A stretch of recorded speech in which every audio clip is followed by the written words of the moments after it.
Staff selection commission പരീക്ഷ എഴുതാൻ താല്പര്യമുള്ളവർ, അതായത് SSC പരീക്ഷയിലേക്ക് കൂടുതൽ ഫോക്കസ് ചെയ്യുന്നവർക്ക് അടുത്ത മാസം, അതായത് ജൂൺ എന്ന് പറയുന്നത് വളരെ ഇമ്പോർട്ടൻ്റ് ആയിട്ടുള്ള ഒരു മന്താണെന്നുള്ള കാര്യം ഞാൻ ഓൾറെഡി നമ്മുടെ വാട്സപ്പ് ചാനലിൽ പറഞ്ഞിട്ടുണ്ടായിരുന്നു. ഏകദേശം 8ഓളം നോട്ടിഫിക്കേഷനാണ് നമ്മുടെ SSC അടുത്ത മാസം മാത്രമായിട്ട് വിളിക്കാൻ പോകുന്നത്. മിനിമം 10ാം ക്ലാസ്സുള്ള നോട്ടിഫിക്കേഷൻ, അതായത് മിനിമം 10th ബേസിൽ അപേക്ഷിക്കാൻ പറ്റുന്ന പോസ്റ്റുകൾ ഉണ്ടോ എന്ന് പലരും ചോദിക്കുന്നുണ്ടായിരുന്നു. അപ്പോൾ അതുൾപ്പെടെ വിവിധങ്ങളായിട്ടുള്ള പോസ്റ്റുകൾ ഇവിടെ വരുന്നുണ്ട്. ഒരുപാട് പേര് കാത്തിരിക്കുന്ന യൂണിഫോം പോസ്റ്റുകളും അടുത്ത മാസം തന്നെ വിളിക്കുന്നുണ്ട്.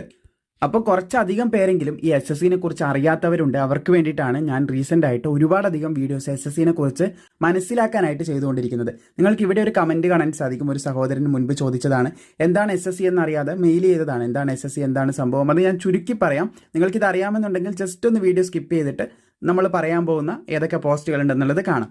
അപ്പോൾ SSC എന്ന് പറയുന്നത് സെൻട്രൽ ഗവൺമെൻറ്റിൻ്റെ, ഇപ്പോൾ കേരളത്തിൽ നമ്മുടെ കേരള പോലീസ് ഉൾപ്പെടെയുള്ള ഇപ്പോൾ നമ്മുടെ വിവിധങ്ങളായിട്ടുള്ള കേരള ഗവൺമെൻറ് അണ്ടറിൽ വരുന്ന ബോഡീസ് ഉണ്ട്. അപ്പോൾ അതിലേക്കെല്ലാം കൂടിയിട്ട് ആൾക്കാരെ എടുക്കാനായിട്ട്, അല്ലെങ്കിൽ എംപ്ലോയീസിനെ, അല്ലെങ്കിൽ ഉദ്യോഗാർത്ഥികളെ സെലക്ട് ചെയ്യുന്നത് കേരള PSC ആണെന്ന് നമുക്ക് എല്ലാവർക്കും തന്നെ അറിയാവുന്നതാണ്.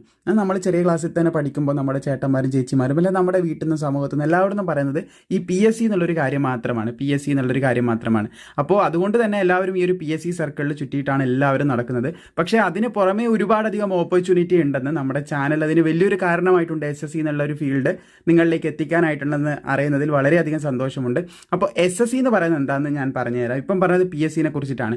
ഇത് കേരള സംസ്ഥാനം, അതായത് നമ്മുടെ കേരളത്തിലെ അല്ല സ്റ്റേറ്റിലെ ഉദ്യോഗാർത്ഥികൾ അല്ലെങ്കിൽ സ്റ്റേറ്റ് സർവീസിലേക്കുള്ള ആൾക്കാരെ സെലക്ട് ചെയ്യുമ്പോൾ SSC എന്ന് പറയുന്നത് സെൻട്രൽ ഗവൺമെൻറ്റിൻ്റെ എംപ്ലോയീസിനെ, സെൻട്രൽ ഗവൺമെൻറ്റിൻ്റെ ആയിട്ടുള്ള നമ്മുടെ ഒരുപാടധികം ബോഡീസ് ഉണ്ട്. ഇപ്പോൾ CAPF ആണെങ്കിൽ CAPFൽ SI ഉണ്ട്, കോൺസ്റ്റബിൾ ഉണ്ട്, അതായത് നമ്മുടെ SSC GD കോൺസ്റ്റബിൾ, പിന്നെ ഡൽഹി പോലീസ്, അതുപോലെ തന്നെ നമ്മുടെ NIA, അതുപോലെ CBI, ഇതുപോലുള്ള എല്ലാവിധ പോസ്റ്റുകളിലേക്കും സെൻട്രൽ ഗവൺമെൻറ്റിൻ്റെ പോസ്റ്റുകളിലേക്കെല്ലാം, റെയിൽവേ അല്ല കേട്ടോ, ബാക്കിയുള്ള ഒട്ടുമിക്ക എല്ലാ പോസ്റ്റുകൾക്കും UPSC വിളിക്കുന്ന ഒഴിച്ചിട്ടുള്ള ബാക്കിയുള്ള ഒട്ടുമിക്ക എല്ലാ പോസ്റ്റുകൾക്കും സെലക്ഷൻ നടത്തുന്നത് SSC ആണ്. അപ്പോൾ സ്റ്റാഫ് സെലക്ഷൻ കമ്മീഷൻ്റെ പരീക്ഷ നിങ്ങൾക്ക് PSC പോലെ തന്നെ കേരളത്തിൽ നിന്ന് എഴുതാൻ സാധിക്കും. കേരളത്തിലെ വിവിധ ജില്ലകളിൽ ഇതിനെന്തുണ്ട്, എക്സാം സെൻറ്റേഴ്സ് ഉണ്ട്. ഇത് കമ്പ്യൂട്ടറിലായിരിക്കും ചെയ്യേണ്ടി വരിക. PSC ഇപ്പോഴൊക്കെ കുറച്ച് ഓൺലൈൻ ആയിട്ടുണ്ടെന്നാണ് എൻ്റെ ധാരണ. എന്തായാലും കമ്പ്യൂട്ടറിൽ ഓൺലൈൻ ആയിട്ടാണ് നിങ്ങൾ പരീക്ഷ അറ്റൻഡ് ചെയ്യേണ്ടത്. അതായത് നിങ്ങൾ വീട്ടിലിരുന്നിട്ടല്ല, സെൻറ്റർ ഉണ്ട്, സെൻറ്ററിലേക്ക് പോകണം. ഒട്ടും അറിയാത്തവർക്ക് പറഞ്ഞു തരുന്നതാണ്. അപ്പോൾ അവിടെ നിന്നാണ് നിങ്ങൾ എക്സാം അറ്റൻഡ് ചെയ്യേണ്ടത്. എൻ്റെ ഒരു അഭിപ്രായത്തിൽ കമ്പയർ ചെയ്യുമ്പോൾ PSCനെക്കാളും കുറച്ച് എളുപ്പമായിട്ട്, ഡിഗ്രി ലെവൽ എക്സാം അല്ല, ബാക്കിയുള്ള നോർമൽ എക്സാംസ് ഒക്കെ കുറച്ചുകൂടെ എളുപ്പമായിട്ട് PSCനെ കമ്പയർ ചെയ്യുമ്പോൾ എനിക്ക് തോന്നിയിട്ടുണ്ട്. പേഴ്സണൽ ഒപ്പീനിയൻ മാത്രമാണ്, പലർക്കും പല രീതിയിലാണല്ലോ. എന്തായാലും ഇതിൻ്റെ കാര്യങ്ങൾ നിങ്ങൾക്ക് ഏകദേശം മനസ്സിലായിട്ടുണ്ടാകും. ഇനി നമുക്ക് വിളിക്കാൻ പോകുന്ന 8ഓളം നോട്ടിഫിക്കേഷൻ ഏതൊക്കെയാണെന്ന് നോക്കാം. അതിൻ്റെ ക്വാളിഫിക്കേഷനും ഈ ഒരു വീഡിയോയിലൂടെ തന്നെ പറയുന്നതായിരിക്കും. കൃത്യമായിട്ടുള്ള ഏജും കാര്യങ്ങളൊക്കെ പ്രോപ്പറായിട്ട് ഞാൻ എന്ത് ചെയ്യുന്നതായിരിക്കും, നോട്ടിഫിക്കേഷൻ വന്നതിന് ശേഷം നിങ്ങൾക്ക് അപ്ഡേറ്റ് ചെയ്യുന്നതായിരിക്കും. ഏകദേശം 27 വയസ്സ് വരെയൊക്കെ 10th ബേസിൽ അപേക്ഷിക്കാൻ പറ്റുന്ന പോസ്റ്റുകളുണ്ട്. അതിൽ നിന്ന് വീണ്ടും SC STക്ക് എന്ത് ചെയ്യും, 5 വർഷം, OBCക്ക് 3 വർഷമൊക്കെ റിലാക്സേഷൻ കിട്ടുമെന്നും കൂടി പ്രത്യേകം ശ്രദ്ധിച്ചിരിക്കുക. അത് ബാക്കിയുള്ള കാര്യങ്ങളൊക്കെ നോട്ടിഫിക്കേഷൻ ഉടനടി റിലീസ് ചെയ്യുന്നുണ്ട്. എല്ലാം നമ്മൾ എന്ത് ചെയ്യുന്നില്ല, ഈ വീഡിയോയിൽ ഇൻക്ലൂഡ് ചെയ്യുന്നില്ല. അപ്പോൾ ഇവിടെ നിങ്ങൾക്ക് കാണാൻ സാധിക്കും, ആദ്യം തന്നെ സെലക്ഷൻ പോസ്റ്റ് എക്സാമിനേഷൻ ഫേസ് 13ന്റെ നോട്ടിഫിക്കേഷൻ. അതെന്താണെന്ന് നമ്മൾ മുൻപ് വീഡിയോ ചെയ്തിട്ടുണ്ടായിരുന്നു, 10th മതി എന്നുള്ള കാര്യം. അത് കണ്ടിട്ട് ഒരുപാട് പേരാണ് എന്താണ് SSC എന്ന് അറിയാനായിട്ട് വന്നിട്ടുള്ളത്. ഇപ്പം പുതുതായിട്ട് പഠിച്ചിറങ്ങിയ ഒരുപാട് ഉദ്യോഗാർത്ഥികളുണ്ട്. അതുപോലെ തന്നെ PSCയിൽ നോക്കിയിട്ട് കഴിഞ്ഞ വർഷങ്ങളൊക്കെ നമ്മൾ ചെയ്ത ചില വീഡിയോ കണ്ടിട്ട് SSCനെ ആകർഷിതമായിട്ട്, അതായത് SSCനോട് ഒരു താല്പര്യം തോന്നിയിട്ട് അതിലേക്ക് വന്ന ഒരുപാട് പേരുണ്ടായിരുന്നു. അപ്പോൾ എന്താണ് SSC, അതായത് SSCൻ്റെ ഈ ഒരു ഫേസ് നോട്ടിഫിക്കേഷൻ അല്ലെങ്കിൽ ഫേസ് 30 നോട്ടിഫിക്കേഷൻ എന്ന് പറയുന്നത് ഒരു വർഷം SSC ഒരുപാടധികം നോട്ടിഫിക്കേഷൻ വിളിക്കും. അപ്പോൾ ആ നോട്ടിഫിക്കേഷനിൽ ഫില്ല് ചെയ്യാത്ത അല്ലെങ്കിൽ വേക്കൻ്റ് ആയിട്ടുള്ള കുറേ പോസ്റ്റുകൾ, അങ്ങനെ ഒരുപാടധികം പോസ്റ്റുകൾ ഉണ്ടാവും. അപ്പോൾ അതൊക്കെ കൂടി ഒരുമിച്ച് വിളിക്കുന്ന പോസ്റ്റാണ് ഫേസ് നോട്ടിഫിക്കേഷൻ എന്ന് പറയുന്നത്. അപ്പോൾ ഈ ഒരു ഫേസ് നോട്ടിഫിക്കേഷൻ അപേക്ഷിക്കാനുള്ള വിദ്യാഭ്യാസ യോഗ്യത കാര്യങ്ങളൊക്കെ ഞാൻ പറയാം. അതിന് മുൻപായിട്ട് ഇതിന് ഒറ്റ പരീക്ഷയേ ഉള്ളൂ, അതായത് ഒരു എക്സാമേ ഉള്ളൂ. ആ എക്സാം നിങ്ങൾ ക്ലിയർ ചെയ്താൽ എന്ത് സംഭവിക്കും, നിങ്ങൾക്ക് ഇതിൻ്റെ ബാക്കിയുള്ള ഡോക്യുമെൻ്റ് വെരിഫിക്കേഷനും കാര്യങ്ങളൊക്കെ ചെയ്ത് കഴിഞ്ഞിട്ട് നിങ്ങൾക്ക് ഇതിൽ ജോയിൻ ചെയ്യാം. അപ്പോൾ പ്രധാനമായിട്ടും പറയാനുള്ളത്, ഇതിൻ്റെ അപേക്ഷ 2/6/2025 ജൂൺ മാസം ഏകദേശം നിങ്ങൾക്ക് 2-ാം തീയതി സ്റ്റാർട്ട് ചെയ്യുന്നതാണ് ഇതിൻ്റെ അപേക്ഷ. 23/6/2025 വരെ നിങ്ങൾക്ക് അപേക്ഷിക്കാം. ഇതിൻ്റെ എക്സാമിനേഷൻ ഡേറ്റ് നിങ്ങൾ ശ്രദ്ധിച്ചിരിക്കുക, ജൂലൈ 2025 മുതൽ 4 ഓഗസ്റ്റ് 2025. ഇതിൻ്റെ ഇടയിൽ ഏതെങ്കിലും ഒരു ദിവസമായിരിക്കും എന്തുണ്ടാകുക, നിങ്ങളുടെ പരീക്ഷ ഉണ്ടാകുക. അടുത്ത പോസ്റ്റ് എന്ന് പറയുന്നത് സ്റ്റെനോഗ്രാഫർ പോസ്റ്റാണ്. ഇതിന് അപേക്ഷിക്കാൻ പ്ലസ് ടു മതി, പക്ഷേ നിങ്ങൾക്ക് സ്റ്റെനോഗ്രാഫിയിലുള്ള സ്കില്ല് വേണം. അല്ലാതെ പക്ഷേ നിങ്ങൾ ഇതിൻ്റെ സ്കിൽ ടെസ്റ്റിൽ ഫെയിൽ ആവാനുള്ള സാധ്യതയുണ്ട്. അപ്പോൾ രണ്ടാമത്തെ പോസ്റ്റ് ഇതാണ്. അപ്പോൾ ഇതിൻ്റെ അപേക്ഷ തുടങ്ങുന്നത് ഏകദേശം 5/6/2025 ജൂൺ മാസം 5-ന് തുടങ്ങും. ഏകദേശം 26/5/2025 വരെ നിങ്ങൾക്ക് അപേക്ഷിക്കാം.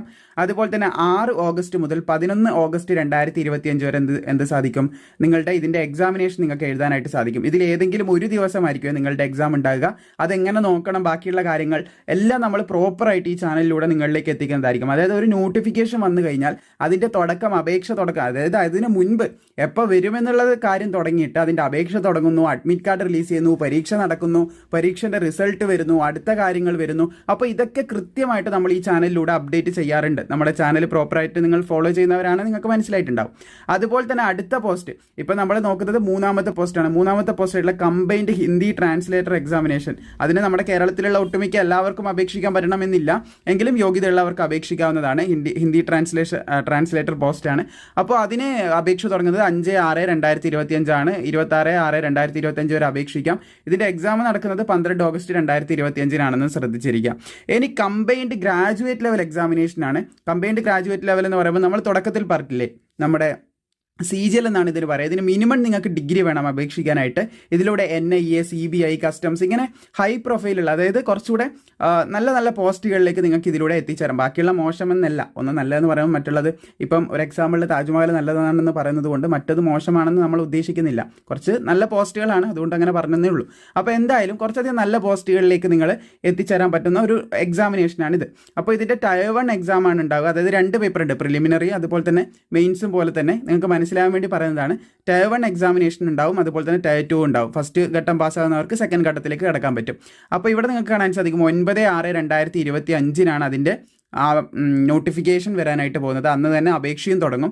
അതുപോലെ തന്നെ 4/7/2025 വരെ നിങ്ങൾക്ക് അപേക്ഷിക്കാനായിട്ട് സാധിക്കും. ജൂൺ 9-നാണ് ഇതിൻ്റെ അപേക്ഷ തുടങ്ങുക. പരീക്ഷ നടക്കുന്നത് 13 ഓഗസ്റ്റ് മുതൽ 30 ഓഗസ്റ്റ് 2025 വരെയാണ്.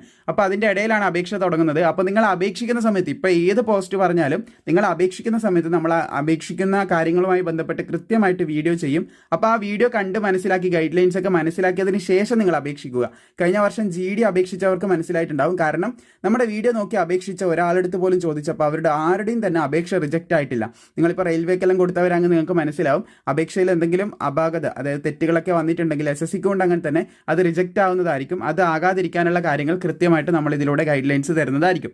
അതുപോലെ തന്നെ അടുത്ത നോട്ടിഫിക്കേഷൻ 8-ാമത്തെ കോളത്തിൽ നിങ്ങൾക്ക് കാണാൻ സാധിക്കുന്നതാണ്. അടുത്ത നോട്ടിഫിക്കേഷൻ എന്ന് പറയുന്നത് sub inspector in Delhi police, അതുപോലെ തന്നെ സെൻട്രൽ ആർമഡ് പോലീസ് ഫോഴ്സിലേക്കുള്ള എക്സാമിനേഷനാണ്. അതിന് ഒറ്റ ടയർ പരീക്ഷ വരും. അതിനുശേഷം ഫിസിക്കലും കാര്യങ്ങളും പിന്നെ ഇംഗ്ലീഷ് പേപ്പറൊക്കെ ഉണ്ട്. ഇവിടെ ഒറ്റ ടയർ മാത്രമേ കാണിച്ചിട്ടുള്ളൂ. എനിവേ പേപ്പർ 1 ഉണ്ട്. അതിനുശേഷം പേപ്പർ 2 ഉണ്ടാകുന്നതായിരിക്കും. ഫിസിക്കലി പേപ്പർ 2, അങ്ങനെയാണ് അത് പോകുന്നത്.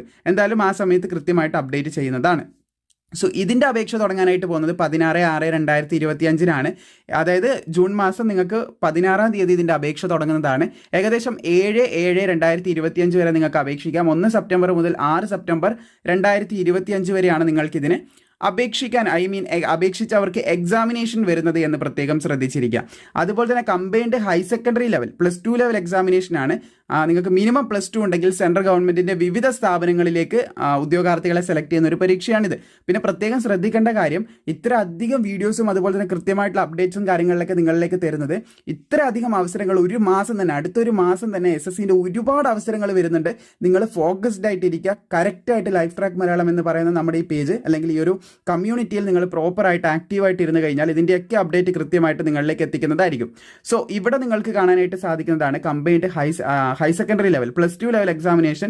അപ്പോൾ അതിൻ്റെ Tier 1, Tier 2 ഉണ്ടാകുന്നതാണ്. ഫസ്റ്റ് ഫേസ് പാസ്സാകുന്നവർക്ക് സെക്കൻഡ് ഫേസ് ഉണ്ടാവും. അപ്പോൾ CBE എന്ന് പറയുന്ന കമ്പ്യൂട്ടർ ബേസ്ഡ് എക്സാമിനേഷൻ എന്ന് പറയുന്നതിന് ഒറ്റ എക്സാമേ ഉണ്ടാകത്തുള്ളൂ എന്ന് ശ്രദ്ധിക്കുക.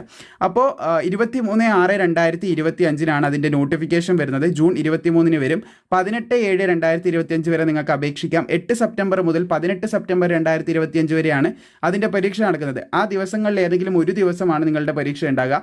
ഒരുപാടധികം കുട്ടികൾ അപേക്ഷിക്കുന്നുണ്ടാവും. അപ്പോൾ അവർക്കെല്ലാം പരീക്ഷ നടത്തണം. അതിൽ ഒരു കുട്ടിയായിരിക്കും നിങ്ങൾ. അപ്പോൾ അതിൻ്റെ ഇടയിൽ ഏതെങ്കിലും ഒരു ദിവസത്തിൽ നിങ്ങൾക്ക് എക്സാം വരും. അങ്ങനെ മനസ്സിലാക്കാൻ വേണ്ടി പറഞ്ഞതാണ്. ഇനി വരുന്നത് നമ്മുടെ മൾട്ടി ടാസ്കിംഗ് സ്റ്റാഫ്, അതുപോലെ തന്നെ ഹവിൽദാർ പോസ്റ്റാണ്. മിനിമം 10ാം ക്ലാസ്സുള്ള, ഞാൻ പറഞ്ഞില്ല 27 വയസ്സ് വരെയൊക്കെ അപേക്ഷിക്കാൻ പറ്റും, അത് ഇതിലാണ്. മിനിമം 10ാം ക്ലാസ് ഉള്ളവർക്ക് അപേക്ഷിക്കാൻ പറ്റും. SC ST ഒക്കെ റിലാക്സേഷനൊക്കെ ഉണ്ട് കേട്ടോ, അതൊക്കെ നമ്മൾ വരുന്ന സമയത്ത് കൃത്യമായിട്ട് പറയാം. അപ്പോൾ മിനിമം 10ാം ക്ലാസ് ഉള്ള വനിതകൾക്കും പുരുഷന്മാർക്കും അപേക്ഷിക്കാൻ പറ്റുന്ന MTS അതുപോലെ തന്നെ ഹവിൽദാർ പോസ്റ്റിൻ്റെ നോട്ടിഫിക്കേഷനാണിത്. ഇത് നിങ്ങൾക്ക് കേരളത്തിലും ജോലി ലഭിക്കാനുള്ള സാധ്യതയുണ്ട്. PSC നോക്കുന്നവർക്ക് കുറച്ചുകൂടെ കൺവീനിയൻസ് ആയിട്ട് കേരളത്തിൽ കൂടി നമുക്ക് ഇതിന് വേക്കൻസിയും കാര്യങ്ങളൊക്കെ വരുന്നുണ്ട്. PSC നോക്കുന്നവരുടെ മെയിൻ എയിം എനിക്ക് തോന്നുന്നത് കേരളത്തിൽ ഒരു ജോലി വേണം എന്നുള്ളൊരു കാര്യം തന്നെയാണ്. PSC മാത്രം എല്ലാവർക്കും ഉൾക്കൊള്ളാൻ സാധിക്കണം എന്നില്ല. വിവിധ സെൻട്രൽ ഗവൺമെന്റിനും സ്റ്റേറ്റ് ഗവൺമെന്റിനും നോട്ടിഫിക്കേഷൻ വരുന്നുണ്ട്. PSC നോക്കണ്ടെന്നല്ല, എല്ലാം നോക്കണം, എങ്കിലേ നമുക്ക് നല്ലൊരു പോസ്റ്റിങ്ങിലേക്ക് എത്തിച്ചേരാൻ വളരെ പെട്ടെന്ന് സാധിക്കത്തുള്ളൂ. ഏകദേശം സിലബസ് ഒക്കെ SSCന്റെ ആണെങ്കിലും RRBന്റെ ആണെങ്കിലും ഏകദേശം സെയിം ആണ്, ചെറിയൊരു വ്യത്യാസം മാത്രമേ വരുന്നുള്ളൂ. അപ്പോൾ ഇതിന് നോക്കുകയാണെങ്കിൽ നിങ്ങൾക്ക് അതിലേക്കും നോക്കാനായിട്ട് സാധിക്കുന്നതാണ്. അങ്ങനെ ഒരു കാര്യം കൂടിയുണ്ട്. എന്തായാലും CBE ഒറ്റ പരീക്ഷയുള്ളൂ. മിനിമം 10ാം ക്ലാസ് മാത്രം മതി. 10ാം ക്ലാസ്സിൻ്റെ മാർക്കിലോ കാര്യത്തിലോ ഒന്നും കാര്യമില്ല. മിനിമം 10ാം ക്ലാസ് മാത്രം മതി. അപ്പോൾ 26/6/2025 ഇതിൻ്റെ അപേക്ഷ തുടങ്ങും. 24/7/2025 വരെ നിങ്ങൾക്ക് അപേക്ഷിക്കാൻ സാധിക്കും. അതുപോലെ തന്നെ 20 സെപ്റ്റംബർ മുതൽ 24 ഒക്ടോബർ 2025 വരെയാണ് ഇതിൻ്റെ പരീക്ഷ നടക്കുന്നത്. ഈ ഡേറ്റിൽ ഏതെങ്കിലും ഒരു ദിവസമായിരിക്കും നിങ്ങളുടെ എക്സാം. അടുത്ത നോട്ടിഫിക്കേഷൻ ജൂനിയർ എഞ്ചിനീയർ ആണ്. Civil mechanical electrical examination 2025 paper 1 നടക്കുന്നത് നിങ്ങൾക്ക് കാണാൻ സാധിക്കും. CBE 1 ആണ്.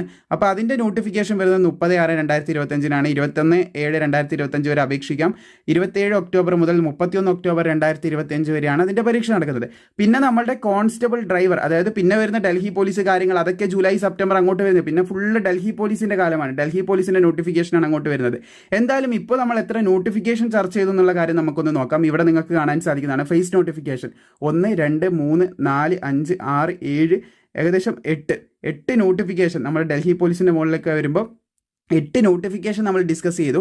ഈ 8 മിനിമം 10ാം ക്ലാസ് ഉള്ളവർക്ക് അപേക്ഷിക്കാൻ പറ്റുന്ന മൾട്ടി ടാസ്കിംഗ് സ്റ്റാഫ് 1, അതുപോലെ തന്നെ നമ്മുടെ ഫേസ് നോട്ടിഫിക്കേഷൻ 2. ഇനി +2 ഉള്ളവരാണ് നിങ്ങളെങ്കിൽ ഇത് രണ്ടും കൂടി പിന്നെ ഹൈ സെക്കൻഡറി ലെവൽ 3 എക്സാമിനേഷനായി. പിന്നെ നിങ്ങൾക്ക് ഇതിൻ്റെ സ്റ്റെനോഗ്രാഫി അറിയാമെന്നുണ്ടെങ്കിൽ അത് 4ആയി.